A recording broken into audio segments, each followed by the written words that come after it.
окуудан келип үйдө окуйт элем, түнкү саат 2-3-тө мисалы кээ бирки ата энелер балдарын окуу деп урушса, мен ата энем наоборот уктабайсыңбы деп урушат. Жаттың жок кой. Үйдөгү иштерди кылбайсың дейт эле да. А мен вообще иш кылбайт элем. Коюлук окуйт элем. Анан ал жакта Ошто мектебин бүтүрдүңүз ошондо? Жок, айылда эле бүттүм. Айылда? Башбулак деген айылда бүттүм. Башбулакта бүтүрдүңүз? Анан? Башбулакты бүтүрүп, ал жерде окуганда да кандай болду? 8-класска чейин аябай жакшы окудум. Анан 8-класстан баштап биринчи жолу тагам колунда иштеп баштагам да.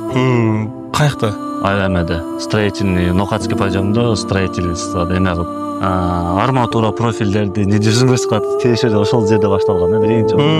Ошол жерде мен сатып баштагам. Яркое воспоминание ошол иштеп аткан учуруңузда. Эмне менен эле биринчи күн. Эми элестет, өмүрүңдө оор көтөргөн эмессиң да. Мисалы Башбулакта бизде мындай да. Мына жалгыз баласы, үй бүлөсү баарды багып аткан жалгыз баласы, эң эркеси. Анан дагы Башбулакта почти менин классташтарым дагы чөпкө чыкчу да. Баары чүмөлө кылыпчы. Бирок мен бир дагы чөпкө чыккан эмесмин да. Можно сказать, ушунчалык ак кол болчумун да. Бул айылда чоңойгону мененчи.